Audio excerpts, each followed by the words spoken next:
छात्रों, सूरदास जी ने गोपियों की वाक चातुर्यता या तर्क शक्ति का परिचय दिया। जैसे बीरबल, तेनालीराम, मुल्ला नसरुद्दीन हमेशा पते की बात बता दिया करते थे ना। अपने तर्कों के द्वारा एक निर्णय की शक्ति से सबको परिचय करा दिया करते थे, निर्णय लेकर बता देते थे और दूध का दूध और पानी का पानी कर देते थे। इसी तरह से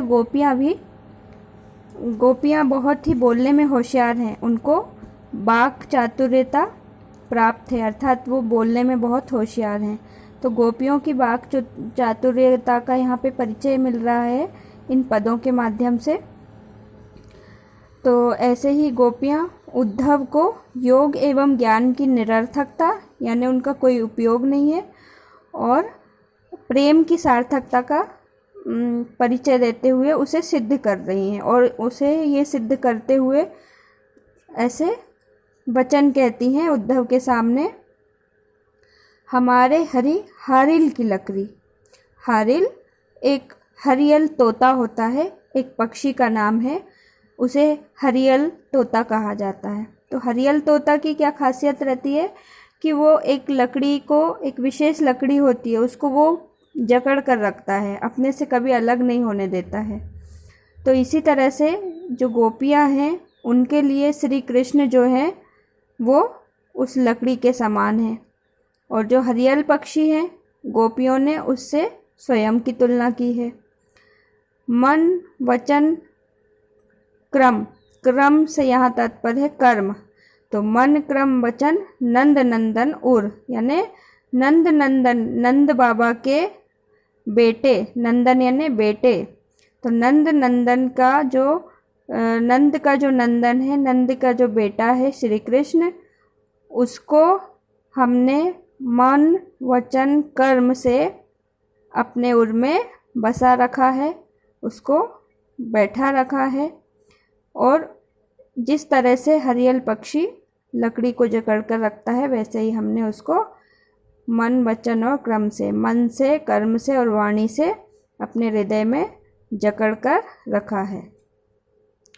जागत सोबत स्वप्न दिवस निसी, जागते हुए सोते हुए स्वप्न में, रात दिन कान कान जकरी, जागते हुए सोते हुए स्वप्न में, सपने में, दिवस यानी दिन में, निसी यानी रात में, हर समय कान्हा कान्हा की पुकार हम करते रहते हैं, पुकारते रहते हैं कान्हा कान्हा को। जैसे पक्षी भी अपने प्रिय को पुकारता रहता है, ऐसे ही हम भी कान्हा को रात दिन सोते जागते याद करते रहते हैं, पुकारते रहते हैं। सुनत जोग लागत है ऐसो, ज्यों करुई ककरी।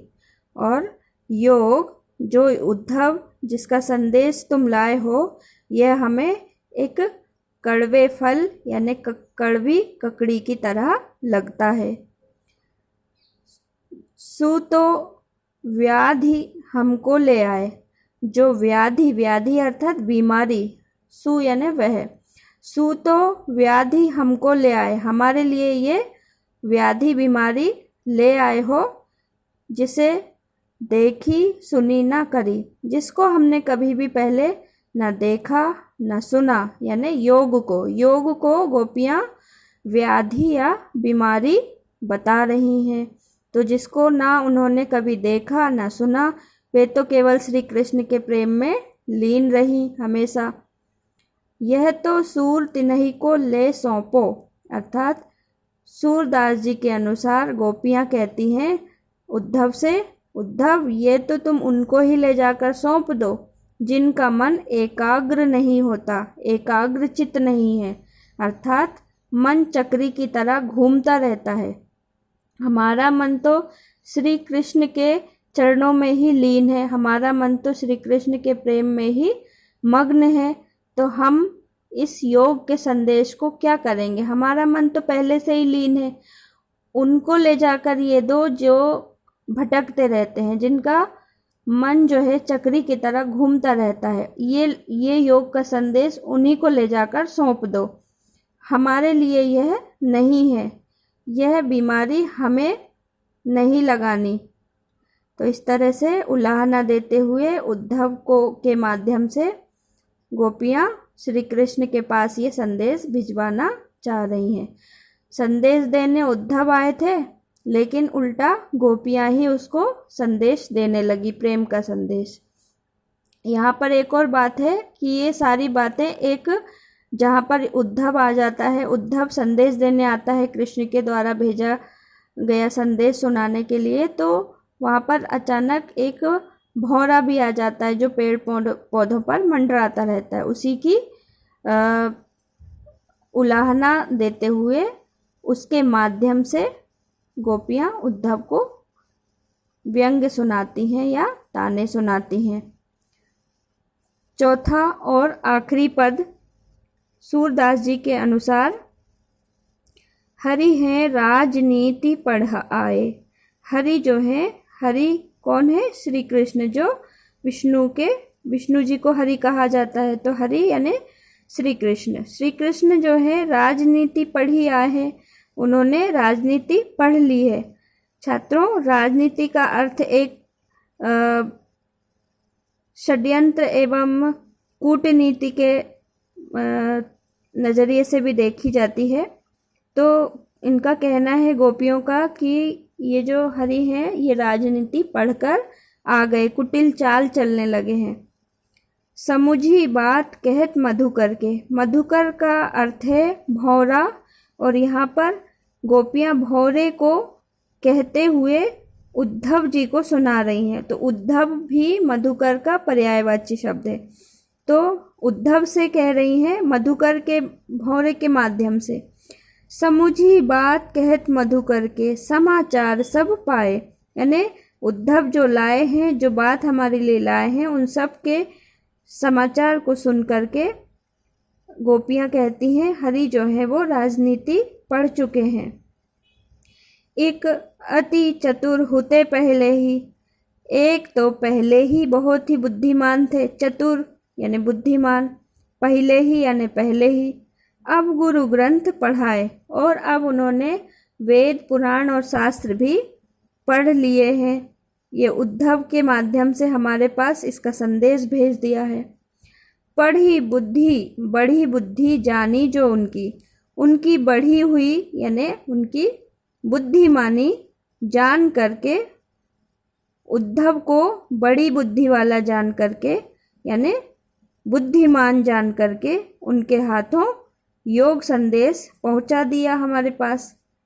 उद्धव भले लोग आगे के, उद्धव जो पहले के लोग थे वो लोग भले थे, पर हित डोलत धाय, और दूसरों के हित के लिए, दूसरों के कल्याण के लिए ही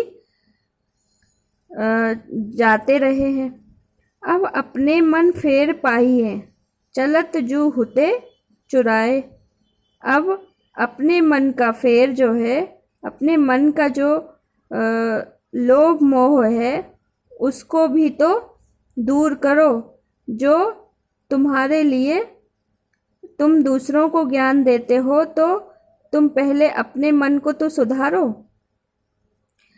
ते क्यों अनीति करे आपुन, जे और अनीति छुड़ाए।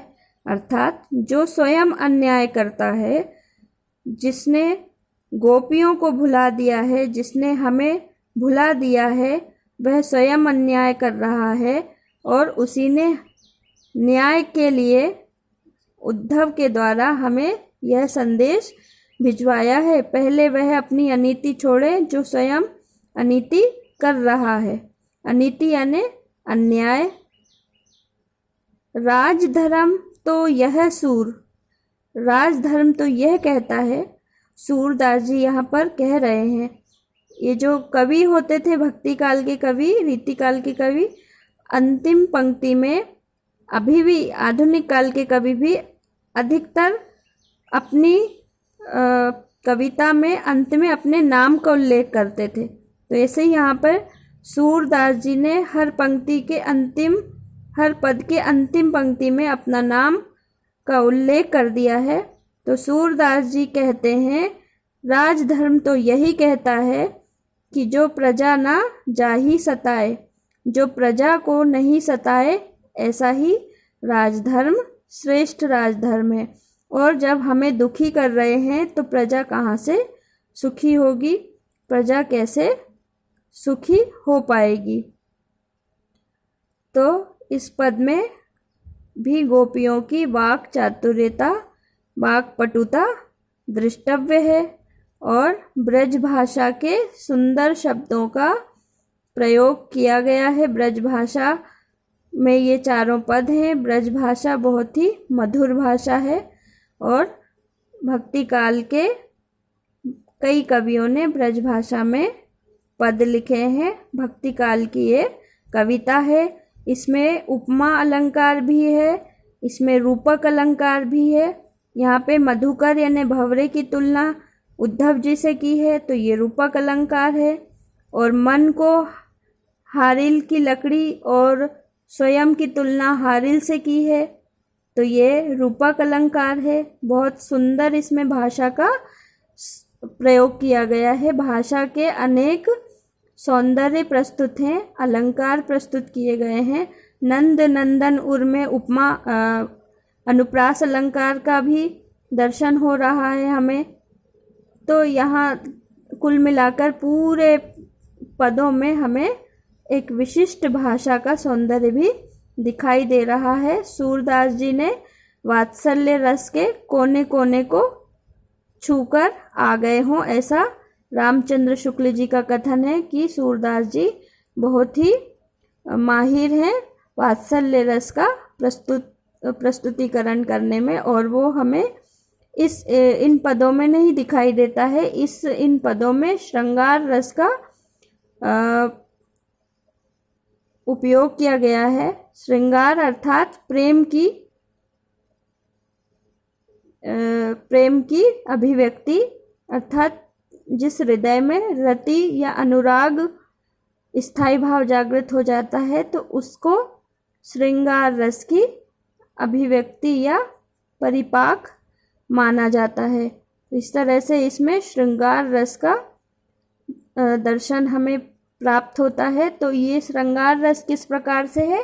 श्रृंगार यानी प्रेम की या तो मिलने वाला या बिछड़ने वाला, विरह वाला प्रेम या मिलन वाला प्रेम। तो इसमें बिछड़ने का भाव, विरह अवस्था का वर्णन है, इसलिए ये वियोग श्रृंगार है। श्रृंगार भी दो प्रकार के, संयोग श्रृंगार और वियोग श्रृंगार। तो ये वाले जो पद हैं इसमें वियोग श्रृंगार के दर्शन होते हैं। इस तरह से ये थे सूरदास के पद। अगले वीडियो में हम या लाइव क्लास में इस पद वाले पाठ के प्रश्नों के अभ्यास पर चर्चा करेंगे।